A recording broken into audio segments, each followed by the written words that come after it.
Just hours before the ceremony, I walked into our living room and saw my husband together with my son's fiancée. My heart pounded as I prepared to confront him, but then I caught sight of movement in the hallway. It was Elijah. His expression was cold and unreadable. He met my eyes and murmured, "Mom, I already know. And it's even worse than you think." Hello, everyone. I'm so glad you're here with me today. Before I begin, I'd love for you to tell me which city you're watching from. Drop it in the comments. Now let's dive into the story. The morning of my son's wedding, I awoke at 5. Sleep had completely abandoned me. I kept insisting it was only the kind of anxiety every mother feels when her child is about to take a huge step in life. Sitting here in my home office, I stared blankly at the spreadsheets on my monitor. I manage a small CPA business from home. Nothing fancy, but it paid Elijah's tuition and helped fill the gaps Franklin's paycheck sometimes left. The numbers refused to stay in focus. My thoughts wandered far away. Outside, darkness still covered everything, yet I could already imagine what the next few hours would bring. The wedding scene on the patio of our home in Atlanta, Georgia. Rows of white chairs lined up neatly across the grass. Franklin had built the wooden arch himself, and I had spent months coaxing my rose bushes to bloom and weave around it. I had personally tested the string lights 3 separate times to ensure that not a single one had gone out. Everything had to go flawlessly. Our Elijah deserved nothing less than a perfect day. 25 years with Franklin, 23 devoted to raising our son. That was my life's timeline. I had poured everything I was into this family. I was the dependable one, the organizer, the reminder of birthdays and dentist visits, the person who kept the household running smoothly. Franklin, on the other hand, was the entertainer, the one who lit up every room and won people over effortlessly. For years, I'd been his anchor, and that role used to fulfill me. But lately, something invisible had shifted. A quiet distance had crept in between us. I noticed it in the way conversations stopped when I entered a room, in how he angled his phone away from my line of sight. Whenever I tried to bring it up, he'd brush it off with a laugh. "Just work, honey." "Big promotion coming," he'd assure me, and I let myself believe it. After all, who throws away 25 years of marriage because of a suspicion? The sound of the office door opening pulled me back. Elijah stood there, still in pajamas, coffee mug in hand. His face showed deep fatigue, dark shadows under his eyes. At his age, he had inherited my level-headedness, but his father's good looks. "Mom, you've been awake for hours," he said softly. "The wedding doesn't start until 4. "I just want everything perfect for my boy," I replied, forcing a smile and snapping my laptop shut. "Your dad's still asleep." "He left early," Elijah answered, his tone carrying something odd. He perched on the edge of my desk, looking suddenly like the little boy he once was. "Said he was going to pick up a gift for Madison's parents, the Ellingtons." That was news to me. My brow furrowed. "Mom," he said after a pause, uncertainty flickering in his eyes, "can I ask you something?" I turned my chair toward him, ready to listen. Under the stark glow of my desk lamp, the worry etched on his face was unmistakable. "What's troubling you, sweetheart?" I asked gently. He hesitated, drew in a deep breath, and said, "Do you think Madison really loves me?" The word struck me like a physical blow. Madison, his fiancée, elegant, driven, a young architect from an old and influential family. On paper, she seemed like the ideal match for our son. Yet, deep down, I'd carried quiet doubts of my own. There were moments when her attention wandered while Elijah spoke about his dreams, moments when she scrolled through her phone during our family dinners. "Why would you ask something like that, honey?" "It's your wedding day," I said, trying to sound reassuring. "I know," he murmured, staring into the dark swirl of his coffee. "It's probably just nerves. But sometimes when she looks at me, it feels like she's seeing right past me, like I'm just part of some plan she's checking off." He stopped for a moment. "And lately, She's been spending a lot of time with Dad. They're always discussing money, investments. She says he's guiding her," he added, his voice uncertain. I wanted to tell him what I'd seen too, the way Franklin's gaze lingered on Madison, how he was always there to help her with her coat or refill her glass, how he somehow knew she liked her coffee with 2 sugars and a touch of milk. But instead, I reached for his hand and gave it a squeeze. "Everyone gets cold feet before the big day, sweetheart. Marriage is a huge step." "It's not just that, Mom," he said, his voice trembling. He finally met my eyes, and what I saw there chilled me. Deep, aching hurt. "I think she's in love with someone else." I froze. My blood felt like ice. "What makes you think that?" I whispered. "Little things," he said faintly, "the way her face lights up when Dad calls, and how she always asks about him first whenever she comes over." I'd seen them together in the garden the day before, just talking, but the look Franklin gave her made my stomach twist. No father-in-law should ever look at his son's fiancée that way. A hot flush crept up my neck. I forced myself to sound calm. "Elijah, that's a serious thing to say." "I know," he muttered, lifting his shoulders in a helpless shrug. "And I hope I'm wrong. God, I really hope I'm wrong." Before I could answer, the door swung open.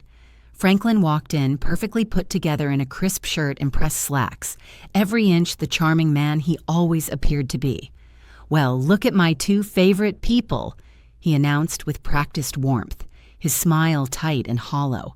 He seemed taken aback to find Elijah there. "Big day, son. Shouldn't you be getting ready?" Then his eyes moved to me. "And you, Simone, don't wear yourself out."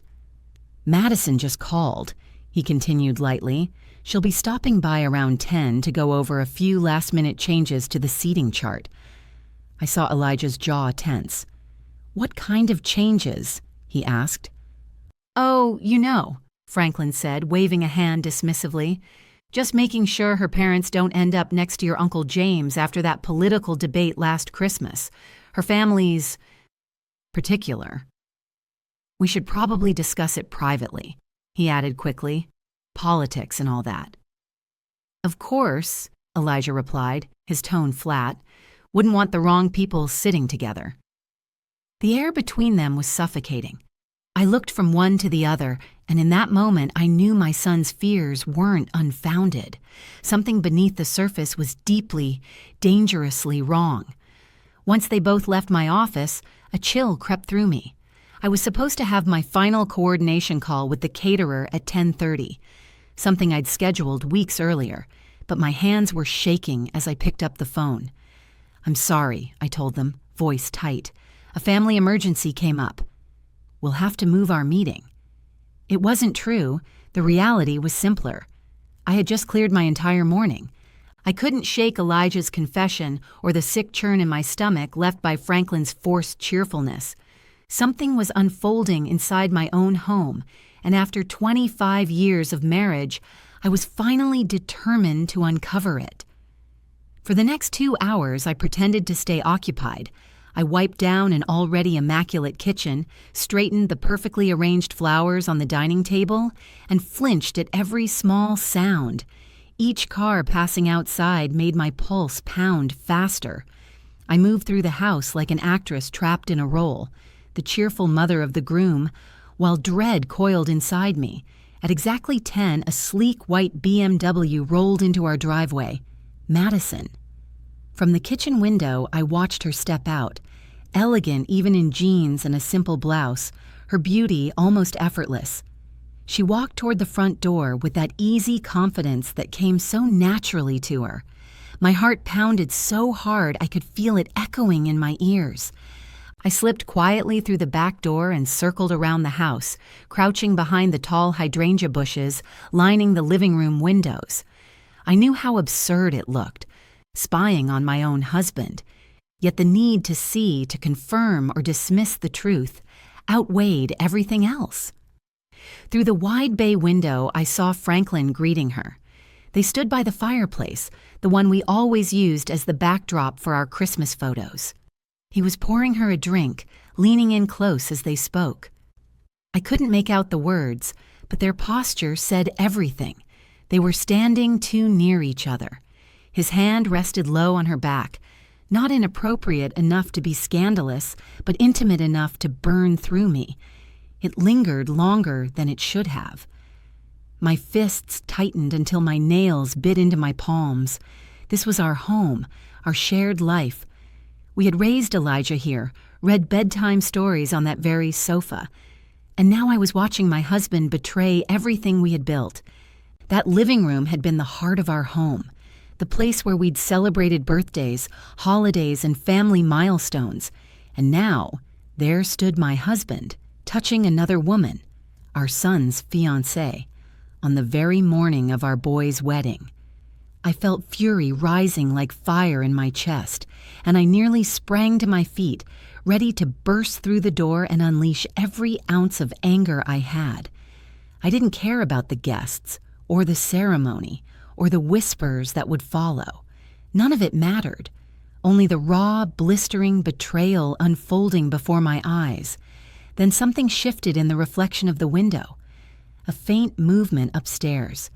I focused, heart pounding, and saw him, Elijah. He stood motionless in the hallway's shadows, watching the same horror I was. His stillness, the quiet devastation in his posture, froze me where I crouched. This wasn't only my heartbreak, it was his too. Down below, the scene grew worse.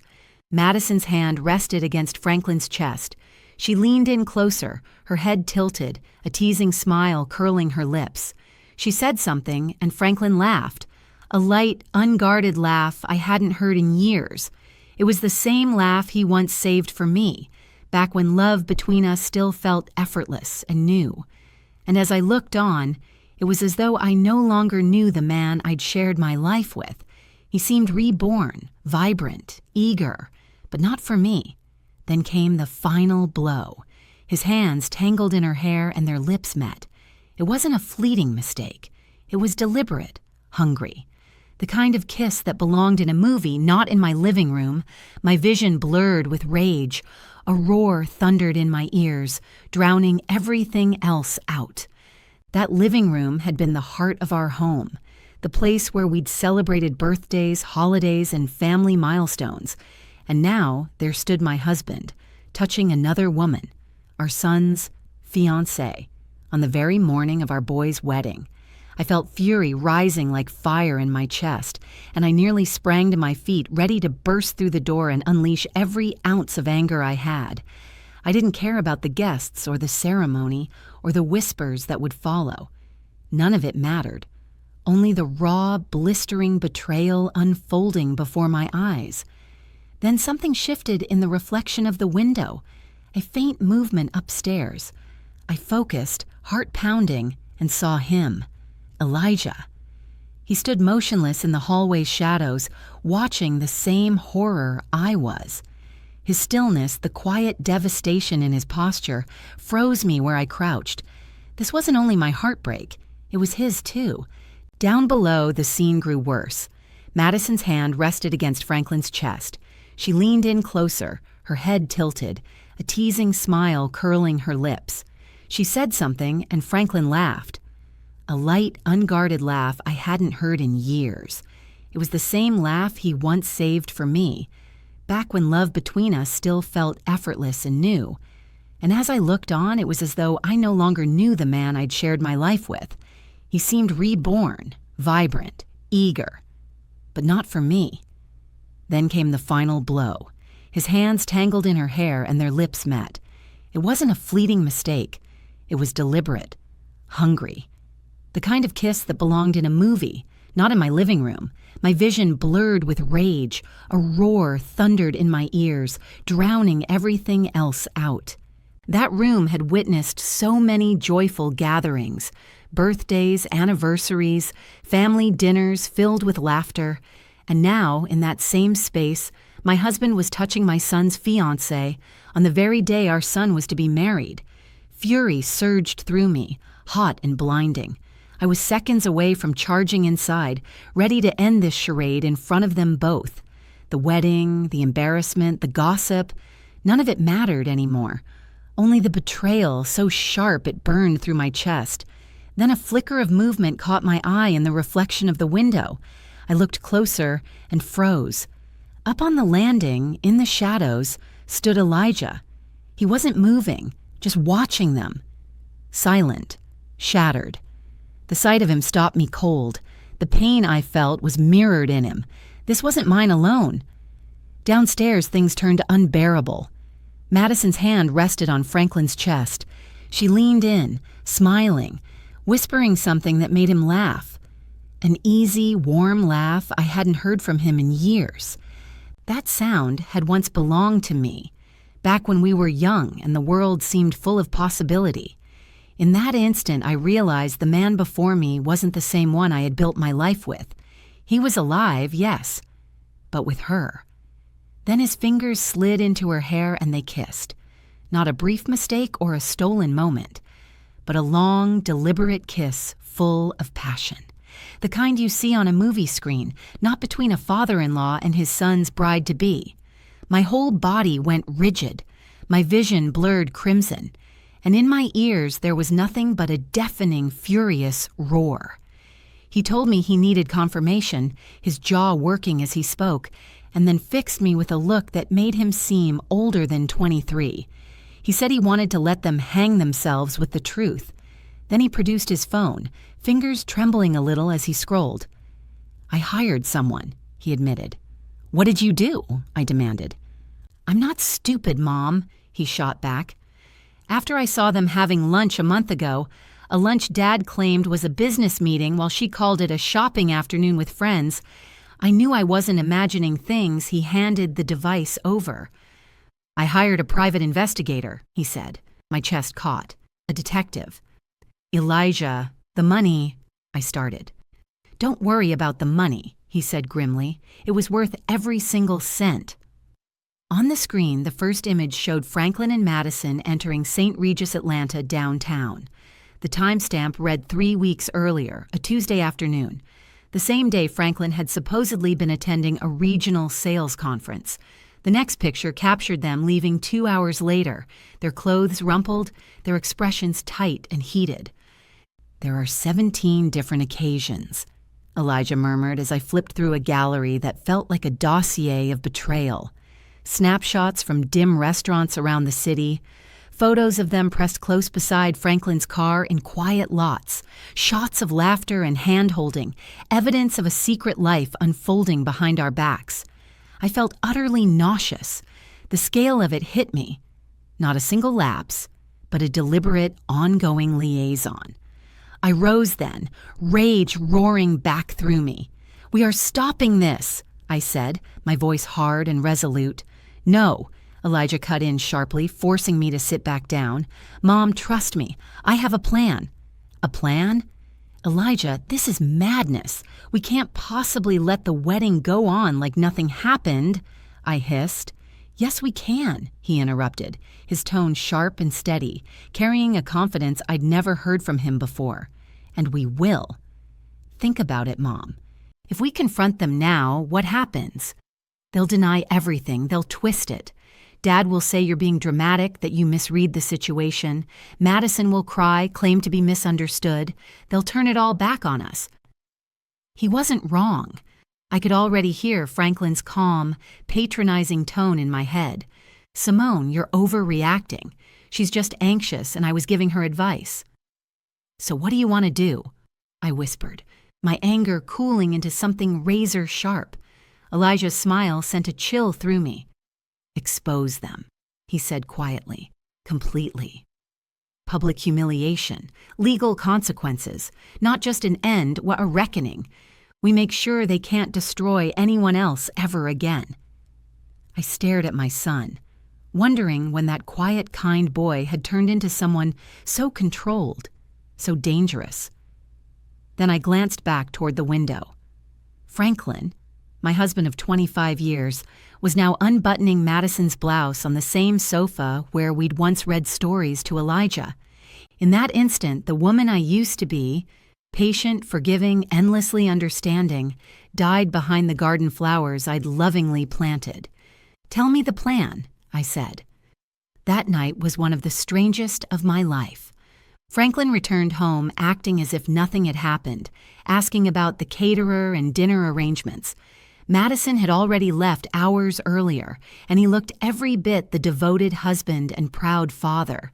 He went on about the speech he'd prepared for the reception, about how proud he was of Elijah, and I could hardly breathe through the suffocating hypocrisy of it all. I smiled and nodded, pretending to listen, though inside I was silently screaming. When Franklin finally went to bed, Elijah and I met in my home office. The door was locked, the blinds closed tight. The room felt like a command center. And in many ways, it was. On the desk lay a growing pile of evidence, each piece more damning than the last. "Tell me about this detective," I said, my eyes lingering on one of the surveillance photos that made my stomach turn. "Her name's Aisha," Elijah replied. "Aisha Whitfield." The name hit me like a slap. "Aisha," I repeated. He nodded. I didn't know who else to trust. "My younger sister, Aisha. She'd spent 2 decades as a police officer before opening her own private investigation agency. Smart, meticulous, and above all, discreet." Elijah looked uneasy. "And she never really liked Dad," he admitted. A sharp, hollow laugh escaped me, half sob, half disbelief. "My little sister," I whispered. We'd always been close, but I'd never confided in her about Franklin, about the distance growing like rot between us. Pride had kept me silent, too embarrassed to admit what was happening to my marriage. "I'll call her," I said finally, voice trembling. When she picked up on the second ring, her tone was groggy but alert. "Simone, it's past midnight. What's wrong?" "Nothing's okay," I managed to say before the tears came. The words poured out of me. Elijah's suspicions, what we had seen that morning, the photos. I sobbed uncontrollably, the kind of raw, broken crying that leaves you empty afterward. Aisha listened quietly, her voice steady and grounding when she finally spoke. There was no surprise, no gasp, only a weary sadness. "I'm not shocked, Simone," she said softly. "I've seen the way he looks at that girl. I was just hoping I was wrong." "Elijah told me about the pictures," I said, trying to steady my breathing. "What else do you have?" Aisha's sigh was heavy. "More than you probably want to know." Aisha's tone shifted, crisp and businesslike. "I've been monitoring them for 3 weeks," she said. "They meet twice a week, like clockwork, at the St. Regis in Atlanta. He always pays in cash. They lunch at upscale places, the kind he never took you to. And last week, he bought her something at Cartier. That familiar surge of fury rose again. Our money, the funds I'd managed so carefully for decades, meant for our future, our retirement, wasted on his affair." "Simone," Aisha continued, her voice softening, "there's more. Something bigger." My stomach dropped. "What do you mean?" I started going through Franklin's finances, trying to see where the cash for all those hotel rooms and gifts came from, she said. "He's been careless." "What did you find?" I asked, already dreading the answer. A pause stretched on the line. Then quietly she said, "It's not just Madison, and it's not new." My heart stopped. "I discovered a string of monthly payments going back 15 years, she said, "always to the same person, a woman named Nicole Jenkins." The name meant nothing to me. "Who is she?" "She worked under him years ago, a junior associate at his old firm," Aisha explained. "Left the company suddenly, about 15 years back. The payments began a few months after she disappeared." There was a long breath on the other end before she went on.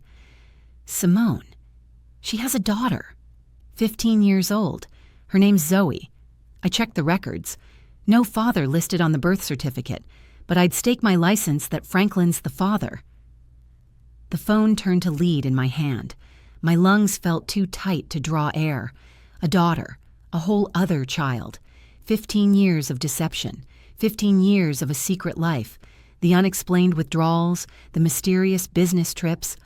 All of it suddenly made sense. All at once, the distance, the secrecy, the late nights.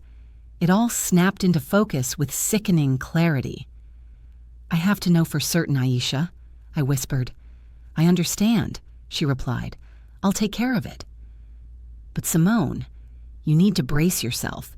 When this comes out, it's going to blow everything apart." "I know," I said, my voice flat, cold. "That's exactly what I want." The 24 hours before the wedding passed in a fog of deliberate deceit.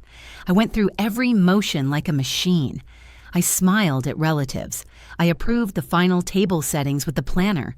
I even helped Franklin with his tie, my fingers brushing the silk as I imagined pulling it tighter until he stopped breathing.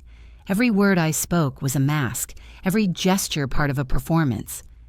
Meanwhile, Aisha worked with precision. This wasn't just another case. It was family. "I have a contact at a private lab," she told me. "It's risky, but if we can get a clean DNA sample from Franklin, I can run a quiet comparison against the girls." That night, after Franklin drifted to sleep beside me, snoring softly like nothing in the world was wrong, I slipped out of bed. My pulse pounded with each step across the creaking floorboards. In the bathroom, I took his toothbrush from the holder. My hands trembled so badly I nearly dropped it. It felt like crossing a sacred line, but compared to his betrayals, it was nothing. I sealed the toothbrush in a plastic bag and left it in the mailbox for Aisha to collect before dawn. By morning, the house buzzed with wedding day chaos. Florists unloading bouquets, photographers arranging equipment, caterers clattering in the kitchen. Then my phone rang. It was Aisha. "I found something else about the money," she said grimly, "and it's worse than either of us thought." We met in my car, parked down the street, the only place that still felt private. She opened her laptop and turned it toward me. A spreadsheet filled the screen, rows of numbers and dates that made my head spin. "I ran through all your joint accounts, your savings, your retirement funds," she explained, pointing to a highlighted section. "See the pattern?" For years, Franklin's been withdrawing cash in small amounts, 500 here, 700 there. Never over 1,000, always from different branches. My mouth went dry. "I thought it was for his hobby," I said weakly. "He told me he was buying rare coins. Said the dealers only worked in cash." Aisha met my eyes, her expression hard. "That was another lie, Simone. And it's only the beginning." Aisha's voice turned dry as she said the truth plainly. His affair had a name. Madison. The cash that covered hotel suites, lavish meals, and that Cartier necklace came from our accounts. He had put up a chunk of it in cash, but that was only the surface of what she'd uncovered. She pulled up another screen and showed me the nightmare. Loans taken out against the pension I had built from the earnings of my little business. There it was, stark on the spreadsheet, a series of withdrawals secured by loans against our retirement fund. Nearly $60,000 gone within the past 18 months. "How would he do that?" I breathed. "He would have needed my approval," I said hoarsely. "He forged it," Aisha replied softly. "I compared the signature on the loan documents to yours on your tax returns. It's a good forgery, but it's not yours." Nausea rolled through me. This crossed any line. It was theft, not merely deceit. He wasn't only betraying my heart, he was systematically stealing our future, chipping away at the college fund and the security we had painstakingly saved. He had gambled away our life together to bankroll his secret. "And Madison?" I managed to whisper. "She's not an innocent victim," Aisha said, her expression hard. "I'll deal with her, but first—" She reached into the envelope and handed me thick papers. The preliminary DNA results had arrived that morning. My hands began to tremble as I unfolded them. My eyes darted across the page, the scientific terms blending together until one line at the bottom stood out. Probability of paternity, 99.999%. I stared at those numbers until they branded themselves into my mind. Zoe Jenkins was Franklin's daughter. For 15 years, I had loved, trusted, and built a life with a man who had been hiding another child, another life, just beyond my reach. I leaned forward, pressing my forehead against the steering wheel, the cool leather grounding me. No tears came. I was long past tears. Instead, a chilling stillness settled over me. Grief fused with an unshakable resolve. The pain was still there, but now it shared space with something harder, sharper. He wasn't only going to lose his wife, he was going to lose everything. That flimsy sheet of paper felt like stone in my hands. The death certificate of my marriage, the proof that everything I had believed in was gone. A 15-year-old daughter. The words echoed hollowly in the silence of the car. "How did you even find her?" I asked finally, my voice distant, almost foreign. Aisha's expression was a mix of sorrow and steel. "It started with the payments," she said. "Once I had Nicole Jenkins' name, it wasn't hard to locate her. She's been living just 2 towns over, about 20 miles away." 20 miles? I repeated, my pulse thundering. 15 years of deceit, a double life maintained just down the road. How many times had he told me he was working late? How many dinners? How many golf weekends? How many empty excuses had I swallowed? As I sat there, the lies of decades rearranged themselves into a horrifying, perfect pattern. And I finally saw my marriage for what it had been, a beautifully constructed illusion. "I stopped by the house yesterday morning," Aisha said softly. "I pretended to be a market researcher doing a community survey." Nicole answered the door, and behind her I saw the girl. Zoe. Her voice faltered slightly. "Simone. She's the mirror image of him. The same dark, sharp eyes that drew you in when you first met him. The same smile. You'd recognize her instantly. I tried to picture it. An innocent teenager, her face carrying the features of the man who had destroyed my life, my husband's child, my son's sister. The thought was so grotesque, so absurd that my mind refused to absorb it. My family wasn't just shattered, it was counterfeit, a facade I'd unknowingly upheld for more than half my life. "Does the mother, Nicole, know about me, about Elijah?" I asked quietly.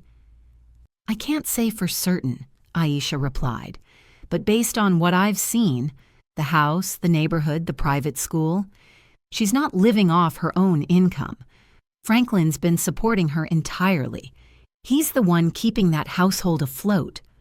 My stomach turned. He hadn't just been paying secret child support, he'd been financing another life, her mortgage, her car, her comfort, all with the money I'd earned, the savings I'd guarded, the retirement funds he'd stolen. It wasn't just betrayal anymore. It was looting.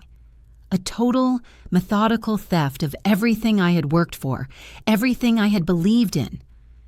I handed the DNA report back to Aisha. "Add it to the rest," I said flatly. My voice didn't sound like mine, drained of emotion, hollow. The shock was so immense it had numbed every nerve. I thought of the girl again. What kind of father hides his own daughter? What kind of man raises one child proudly in daylight while keeping another locked in the shadows? The cruelty of it all, to me, to Elijah, to that unsuspecting teenager, was beyond comprehension. I forced myself to focus, needing something concrete to anchor my rage. "And Madison?" I asked, my tone sharp. "You said you had more on her." Aisha's eyes hardened. "Yes, Madison." She turned the laptop toward me again, opening a new file. "She's not just sleeping with your husband," she said grimly. "She's been stealing from her own law firm." The meaning of Aisha's words took a beat to sink in. She told me Madison held a junior partnership at a well-known downtown firm and then opened files that looked like internal accounting records. According to those papers, Madison had been padding expense claims, inventing invoices for phantom consultants, and diverting funds into an account under her control. Each theft was modest on its own, but the pattern was steady and deliberate. In the past year alone, she's taken over $200,000, Aisha said, and I felt the air leave my lungs. $200,000? I whispered. She nodded, scrolling to a transfer that traced some of that cash straight into purchases for Franklin, then to a credit card slip showing a $1,000 watch. Aisha's voice hardened. The money she stole from her partners paid for presents to the man who had been stealing from me to buy gifts for her. It was a revolting, perfectly reciprocal corruption.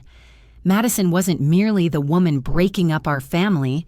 She was a criminal who'd been stealing from colleagues, and she was moments away from becoming my daughter-in-law. The shock that had left me numb flipped into a white-hot rage. This had ceased to be a private heartbreak. It had become about protecting Elijah and seeing justice done. Every lie, every pilfered dollar, every vow broken. They had to answer for it. I met my sister's eyes.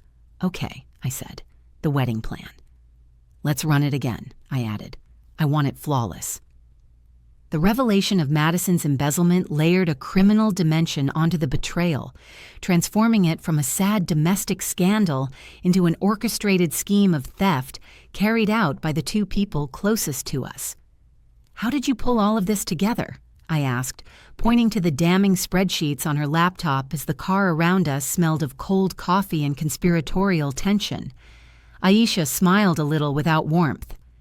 "Madison slipped up," she said. "I've got friends on the force who were willing to help once they saw the pattern." Someone in economic crimes took one look and knew exactly what it was. She tapped the screen for emphasis. She was funneling the stolen cash through a dummy company she'd registered under her mother's maiden name, Aisha said, shaking her head. "A setup that amateurish doesn't last long under scrutiny." Madison's parents, the Ellingtons, flashed through my mind. Community darlings. Her father, a well-respected federal judge. Her mother, serving on several charity boards. Their entire lives revolved around reputation, perfection, appearances. They believed their daughter was a rising star, marrying into a solid, respectable family. They had no clue their golden child was an embezzler, and that the family she was marrying into was already rotten to the core. The fallout would annihilate them too. For a moment, I almost pitied them. Innocent casualties in a disaster they didn't create. But that sympathy vanished as quickly as it came, consumed by the fury twisting in my chest. "So, Franklin drains our retirement fund to shower his mistress with gifts," I said, my voice like acid. "And Madison steals from her own firm to buy gifts for her lover, my husband, who also happens to be her future father-in-law." I shook my head slowly. "You couldn't script something this deranged." Aisha gave a humorless smirk. "Oh, it gets better. Some of the money Franklin pulled from your pension, he invested it in a can't-lose real estate deal Madison recommended." "Let me guess," I said dryly. "The deal went under." "There was never a deal," Aisha confirmed. "The funds went straight into her private account." She was robbing him too. He was so dazzled by his own ego, and by her, that he never even noticed. A bitter laugh broke from my throat, empty and sharp. My brilliant, self-assured husband, the man who thought he was always the smartest person in the room, had been duped by a 20-something thief. It was almost poetic in its symmetry. We spent another hour combing through Aisha's evidence, every file, every statement, every damning trail of numbers. She had built an airtight case, the complete anatomy of betrayal. Bank records, surveillance photos, cash-paid hotel bills, forged loan documents, and now a full criminal dossier on Madison, complete with evidence strong enough to hand straight to the prosecutor. And at the very top of the pile, the DNA report, undeniable proof of 15 years of betrayal. I stared at the file on the passenger seat, each neatly labeled section spelling out the complete destruction of my life. 25 years of marriage, reduced to a few inches of paper and plastic sleeves. The weight of it pressed down on my chest until I could barely draw breath. "Aisha," I murmured, my voice thin, "can we really do this? Stand up in front of 300 people and blow our entire world apart?" Her hand found my arm, steady and sure. "Simone," she said firmly, "what choice do you have? If you do this behind closed doors, they'll deny everything. They'll twist it until you doubt yourself.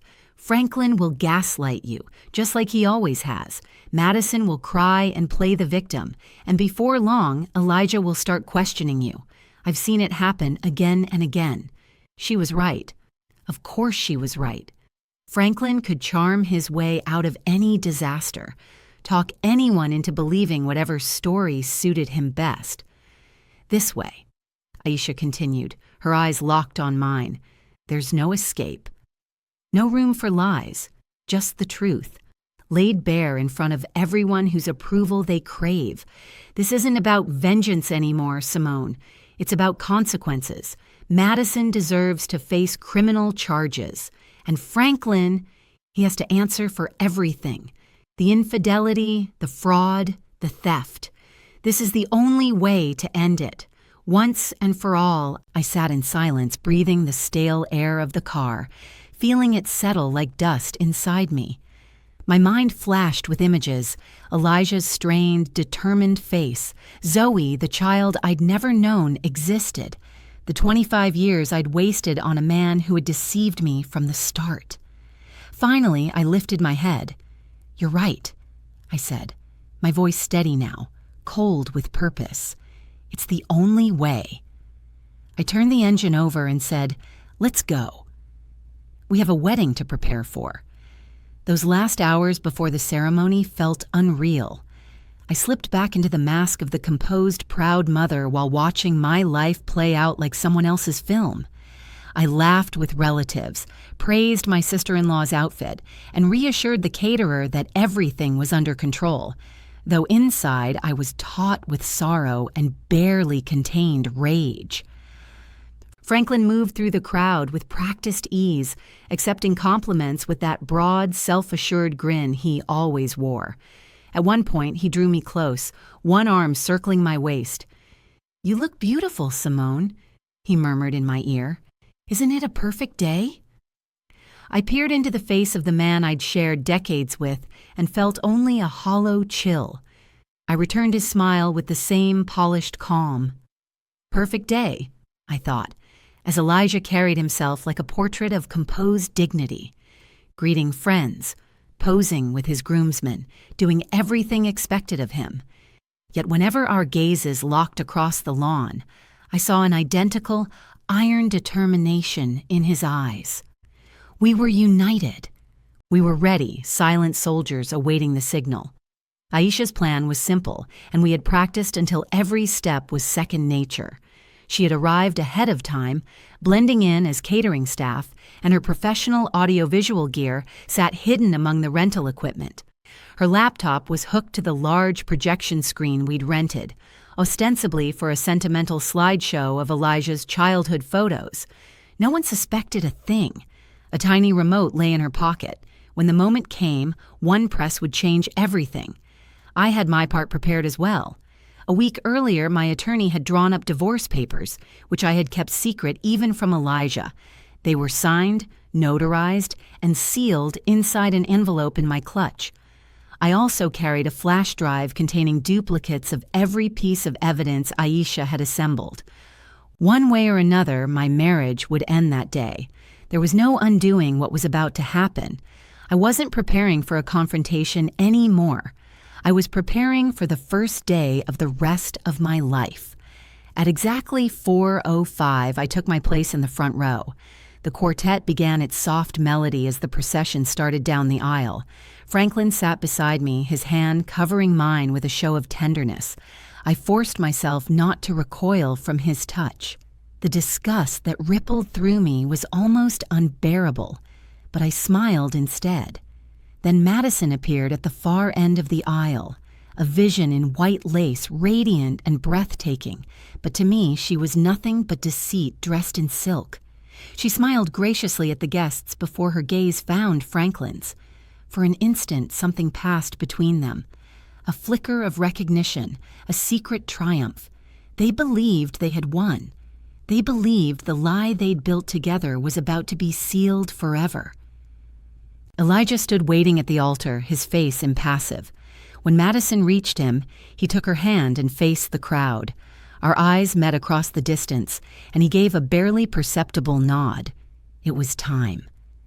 The officiant began to speak about love, commitment, and loyalty, words so heavy with irony I could hardly breathe. I wondered whether Franklin and Madison even heard them, or if their minds were already on the next lie, the next stolen moment.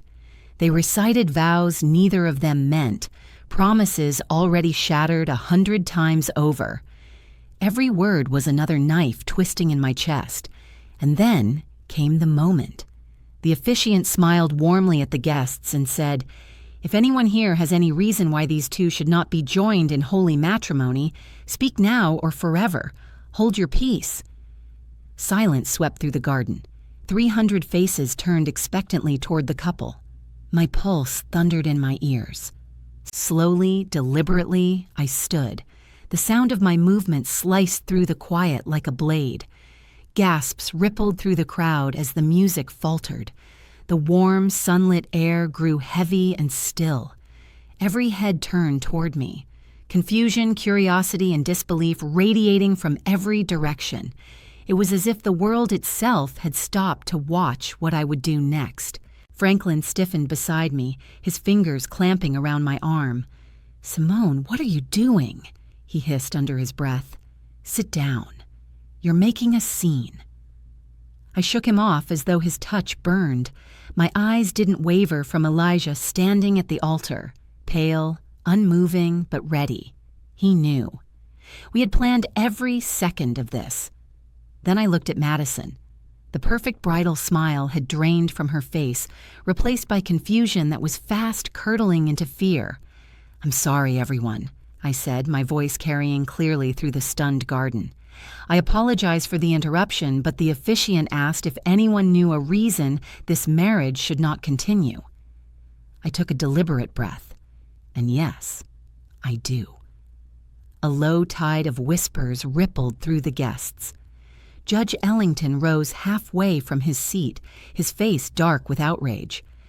"Mrs. Whitfield, what in heaven's name is the meaning of this?" "The meaning, Judge Ellington," I said, turning to meet his glare, "is that your daughter is about to marry my son under false pretenses, and I believe everyone here deserves to hear the truth before vows are spoken." From my purse, I withdrew the small remote Aisha had given me. My thumb rested on the red button. "The truth?" Franklin spat, his voice cracking with fury. "Simone, have you lost your mind? You're humiliating our son." "Am I?"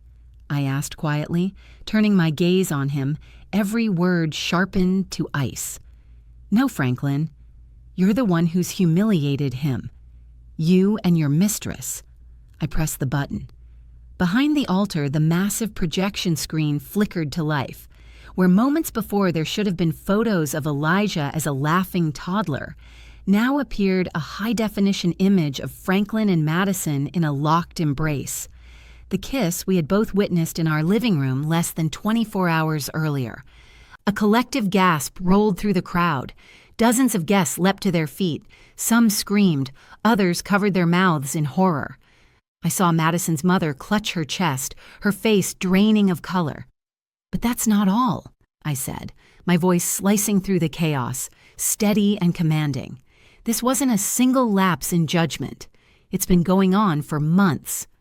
The screen shifted, and the next image appeared. A new image filled the screen. Franklin and Madison walking hand in hand into the St. Regis, Atlanta, the date and time stamped clearly in the corner. Then another appeared, and another. A cascade of photographs showing secret lunches, hotel entrances, and whispered meetings. Their private sins, now public, projected larger than life. Madison's voice rose in panicked protest, but it was swallowed by the noise of the crowd.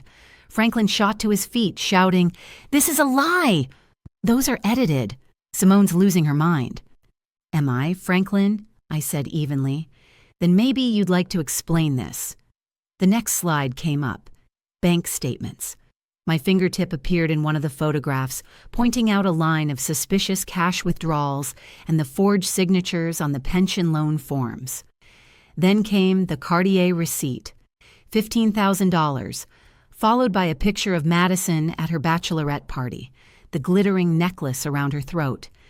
The chaos died down into a stunned hush. This was no longer gossip about infidelity. It had become something far more sinister. "My husband," I said, voice cutting through the stillness, "has been draining our retirement fund to support his affair.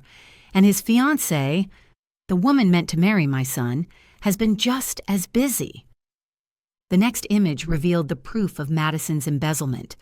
Falsified invoices, forged consultant names, and transfers to a secret account. From the fourth row, I saw several of her law partners staring up at the screen, disbelief giving way to furious recognition. Then I released the final blow. "But the best part," I said, my tone turning to steel, "is that Franklin's deceit didn't begin with Madison." The slide changed again.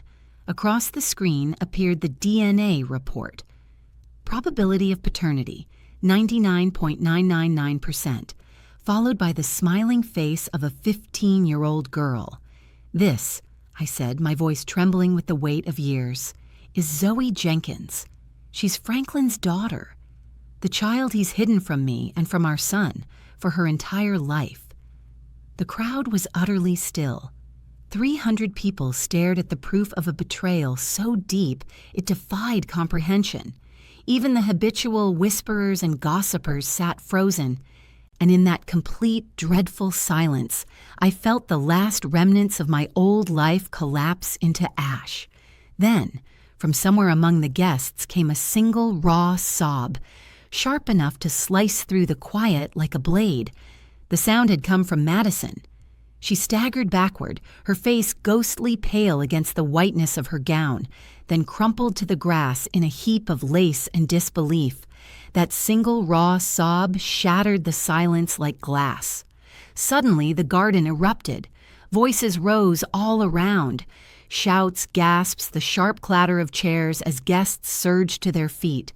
Phones appeared in trembling hands, cameras flashing as if chaos itself needed to be documented.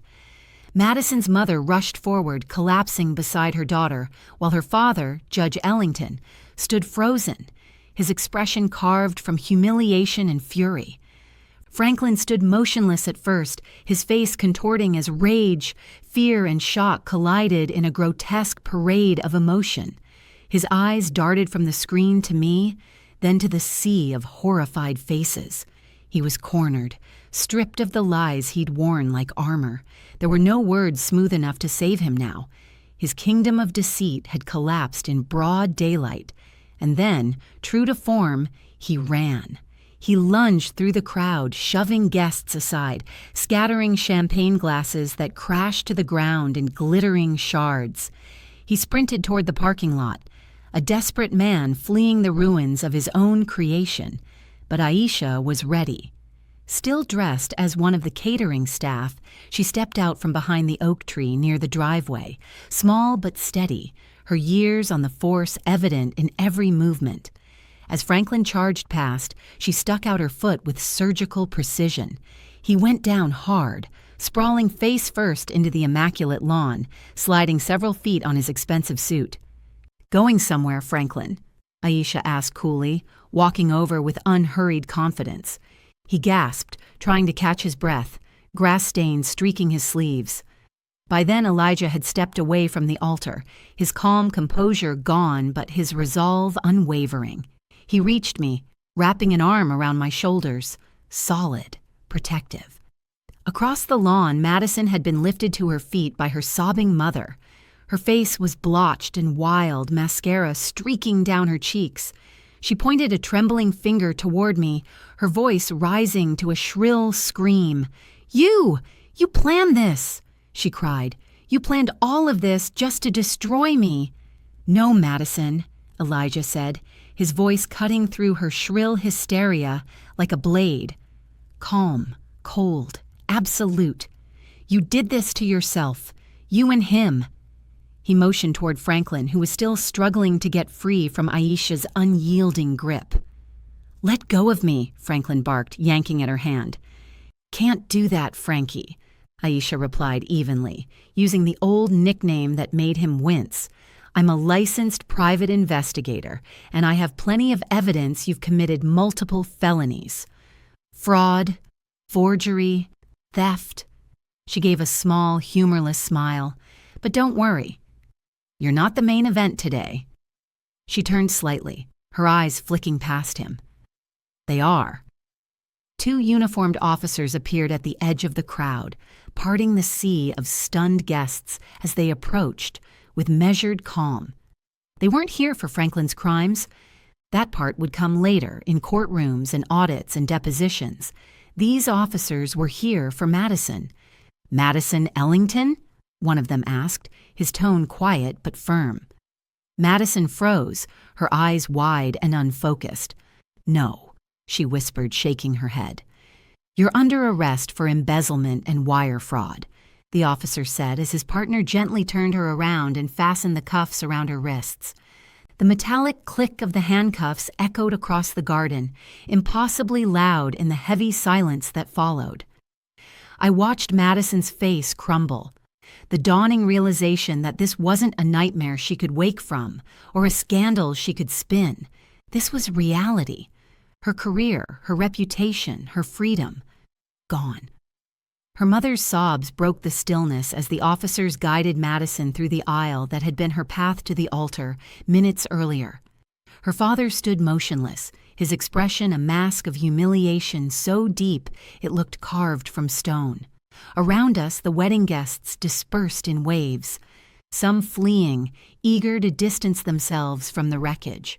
Others lingering, whispering furiously, their phones raised to record the downfall of the Ellingtons and the Whitfields.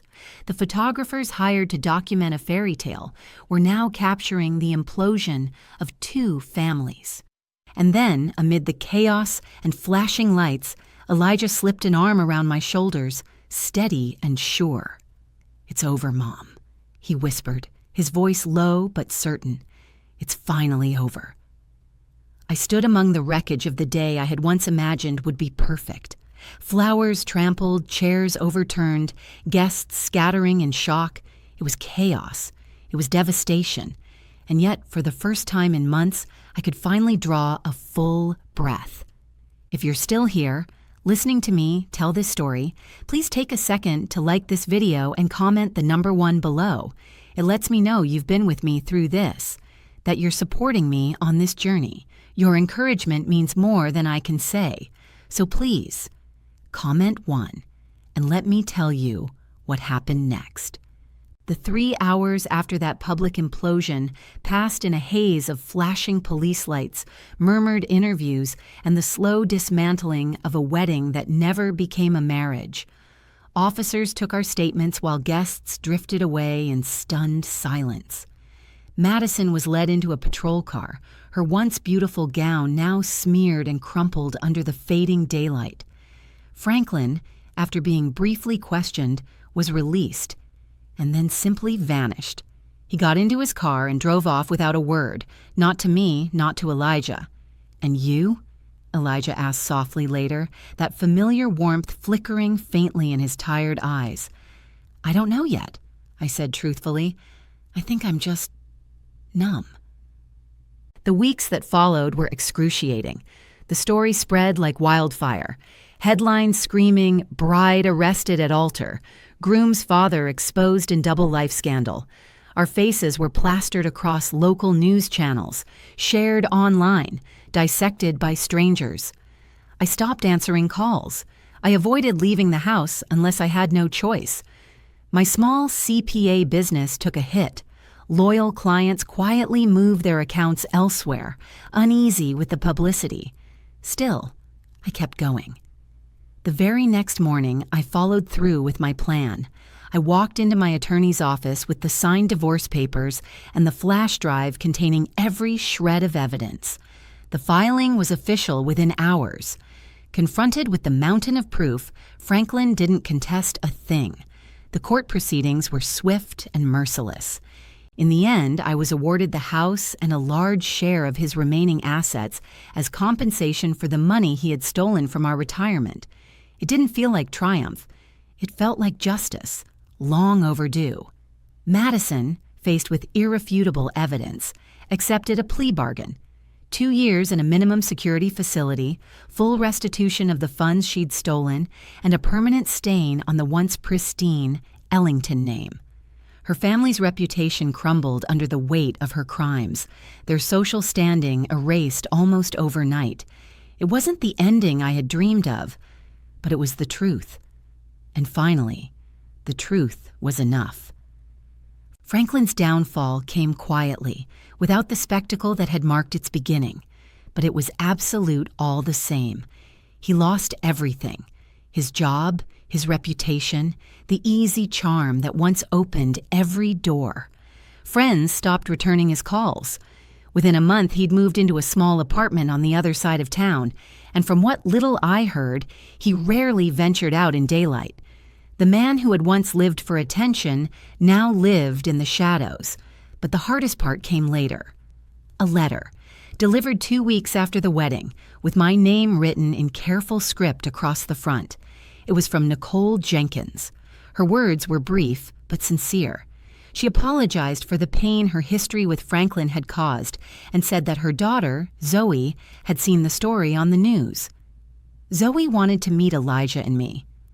I stared at that letter for 3 days. What could I possibly say to the child who embodied my husband's longest, deepest betrayal? She was proof of everything he'd hidden, yet she was also innocent, untouched by the choices that had destroyed so many lives. She hadn't asked for any of it. She was my son's sister. When I finally showed Elijah the letter, he read it silently, his jaw tight. Then he looked up. "I want to meet her," he said simply. "She's my sister, Mom. She deserves to know her family, or what's left of it." So I made the call. We arranged to meet in a small cafe halfway between our towns, quiet and out of the way. The morning of the meeting, my nerves were a tangled knot. I must have shredded the napkin in my lap a dozen times while we waited. Then the bell above the door chimed. Nicole walked in first, an ordinary woman with tired eyes and the posture of someone who had carried too many secrets for too long. And then came Zoe. The sight of her stole my breath. Aisha had been right. She had Franklin's eyes, those same dark, searching eyes that had once made me fall in love. She looked frightened and uncertain, holding a worn paperback against her chest like it might protect her from everything she'd just learned about her own life. And as I looked at that frightened young girl sitting across from me, the living proof of Franklin's deceit, yet untouched by his cruelty, I felt something shift inside. My anger wasn't for her. It never had been. It was for him. Always him. That first meeting with Zoe was hesitant, every word feeling awkward and fragile. Elijah, bless him, carried most of the conversation. He asked about her school, the novel she clutched so tightly, her friends, small, simple things that mattered. He never once mentioned Franklin. He didn't need to. He just spoke to her like she was someone worth knowing, like a sister he was meeting at last. I mostly sat back and watched, trying to piece together the idea that this shy, gentle girl, so full of kindness, was the product of the lie that had torn my world apart. Yet the longer we spoke, the more I realized she wasn't a symbol of betrayal. She was a chance for healing. From that day, something quiet began to grow. We met again, first for coffee, then for lunch. Elijah and Zoe began texting constantly, finding shared joy in old classic movies and daring each other to try the spiciest foods they could find. I started looking forward to seeing her, hearing about her classes, her small victories, her dreams. She was bright, warm, and full of grace, untouched by the bitterness that had consumed the rest of us. A year passed and life slowly reshaped itself. The divorce became final. The storm of publicity faded, replaced by newer scandals and fresher gossip. I threw myself into reviving my CPA firm, and piece by piece, clients began to return. I sold the old house, the one haunted by memories and echoes of betrayal, and bought a smaller townhouse. It wasn't grand, but it was peaceful. It was mine. Elijah found his footing again, too. Months of therapy helped him make sense of the chaos. He left his corporate job to pursue landscape architecture, creating balance, beauty, and order from raw earth. Just as he was rebuilding his own life, he met someone new, a soft-spoken librarian who looked at him as though he were the only man in the world. And Zoe, she became family. She joined us for Sunday dinners every other week, laughing, teasing Elijah, filling our quiet home with the kind of warmth I thought I'd lost forever. The girl who had once represented everything broken about my past had somehow become part of my future. In time, I grew to feel something fierce and protective toward Zoe. She stopped being a reminder of betrayal and became simply who she was, Zoe, my son's sister. My unexpected family. One quiet evening, about a year after the wedding that never happened, I was reading in the living room of my new home when the doorbell rang. When I opened it, Franklin stood there. I hadn't seen him since the day he ran from the wreckage of our lives. He looked smaller somehow, older, grayer, stripped of the easy confidence that had once defined him. The charm was gone, replaced by exhaustion. He asked if he could come in. I hesitated, then stepped aside. He told me he was in therapy, trying to understand himself and the choices that had destroyed everything. He said he was sorry. For the lies, the betrayal, the pain he had caused me, Elijah, and even Zoe. I listened. And though his words couldn't undo 25 years of deceit, I recognized sincerity when I heard it. "I forgive you, Franklin," I said, surprised to realize I meant it. "Not for you, for me. I can't keep carrying the anger. It's too heavy." He nodded silently, tears glinting in his tired eyes. "But understand this," I continued, steady now. "I will never trust you again." "We can't go back." "I know," he whispered. Then he turned and left, his footsteps fading into the quiet night. Later, as I got ready for bed, I thought about the woman I had been a year before, the one crouched behind the hydrangeas, heartbreaking as her world collapsed. She had no idea that what felt like the end was only the beginning. The family I once believed in had been an illusion, a story built on lies. It fell apart in the sunlight that day, but what rose in its place, the bond between Elijah, Zoe, and me, was smaller, humbler, imperfect. But it was real. It wasn't built on denial or performance, but on truth. Painful, cleansing truth. And though we had lost nearly everything, what remained was honest, fragile, and human. And for the first time in a very long time, that was enough. Thank you for being here and for staying with me through this story. If any part of what you've just heard has touched something in your own life, or if you've ever walked through betrayal, heartbreak, or rebuilding, I'd truly love to hear from you in the comments. Your stories matter, every single one of them. And if you'd like to hear more stories like this, please don't forget to like this video and subscribe to the channel. Take care of yourselves, be gentle with your heart, and remember, even after everything falls apart, it's still possible to find peace again. I'll see you next time.